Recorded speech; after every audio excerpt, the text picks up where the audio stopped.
है भगवान अपने भक्तों को दुख क्यों देते हैं? जितना राम भगवान को न मानते मारे हैं। काहू, सुनो मैया आपका प्रश्न हो गया। राम न मारे काहू को पापी नहीं आ राम, आप ही से मर जाते हैं कर कर खोटे काम। भगवान किसी को दुख नहीं देते। को न काहू को सुख दुख कर दाता, निज कृत कर्म भोग सब भ्राता। हर व्यक्ति अपने अच्छे बुरे कर्मों का फल भोगता है। आप बुरा करेंगे तो आपके साथ बुरा होगा। जब आपके साथ बुरा होगा तो आपको लगेगा यार भगवान दुख दे रहे हैं। भगवान दुख नहीं दे रहे हैं, आपने जो किया था गलत काम। जैसे भीष्म पितामह ने एक सांप को कांटे के ढेर में फेंक दिया था कुछ जन्म पहले, तो कांटे चुभ गए ढेर सारे, कांटा चुभने से सांप मर गया। तो जैसे पितामह के द्वारा सांप को कांटों की सैया दी गई, तो पितामह भीष्म को भी बाणों की सैया पर लेट करके वो सांप को जो कांटों में सुलाया था उसका बदला इस जन्म में पूरा हुआ।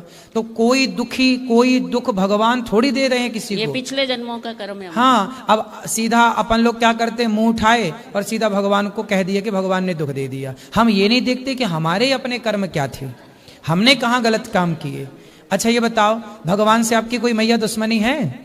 भगवान आपको दुख क्यों देंगे ये बताओ? नहीं, जो पाप करते हैं उनको तो सुखी रखते हैं। और जो नहीं, ऐसा आप कह रहे, ऐसा है आप कह रहे हैं कि जो पाप कर रहे हैं वो सुखी है। नहीं, दुर्योधन ने पाप किया, द्रौपदी के कपड़े उतरवाए, लेकिन वो सुखी थोड़े दिन तो रहा।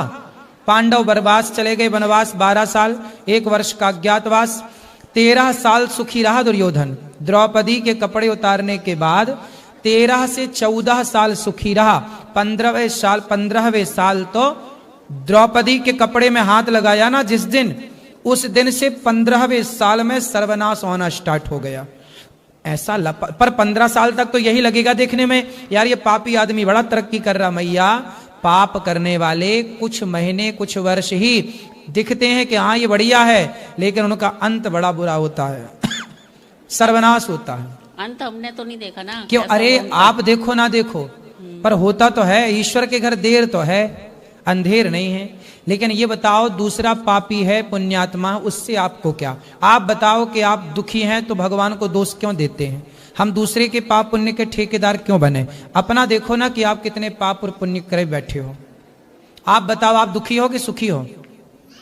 हम तो संतुष्ट हैं, हमें कोई वो नहीं है, लेकिन कोई काम नहीं होता ना तो फिर मन में ये बातें आती हैं। तो काम नहीं होता तो काम कर लो। इसमें भगवान सब काम करने आएंगे, तुम्हारा झाड़ू पोंछा सब भगवान करें हैं?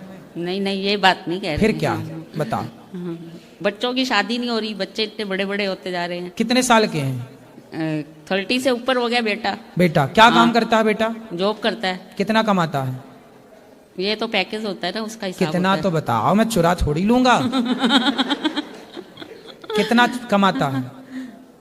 यही 30-14 लाख। इतना अच्छा कमाता फिर भी शादी नहीं हो रही है? नहीं हो रही। तो उसको बताना चाहिए, साल में इतना पैसा कमा रहा है। साल में कि महीने में? साल में। अब बताओ, 40 लाख रुपया कमा रहा है साल का, फिर भी शादी नहीं हो रही है? भैया अपना नंबर दे दो, अभी हो जाएगी 1 हफ्ते के अंदर। अभी देखो YouTube पे सब सुन रहे हैं कि 40 लाख कमा रहा मैया का छुरा। 40 लाख नहीं बोला मैंने, 13 बोला है साल का। अच्छा हाँ, 40 नहीं बोला मैंने, 13-14 ऐसे बोला। ठीक है, इतने में भी हो जाएगी। हाँ। कहाँ नंबर दें? हैं? कहाँ पर लिखवाएं? आप अपना नंबर बोल दो, मोबाइल ऐसी YouTube पे आ जाएगा, अपने आप छोरियों के फोन आने लग जाएंगे। YouTube पे नहीं मैं बोलूं। राधे राधे।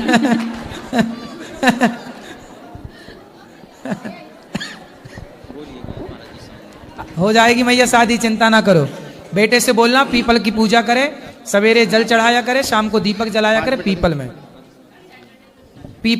पीपल में शाम को दीपक देसी घी का और सुबह जल 1 महीने तक कंटिन्यू करने से विवाह के योग बन जाएंगे। 1 साल के अंदर ही हो जाएगी विवाह शादी, ठीक है?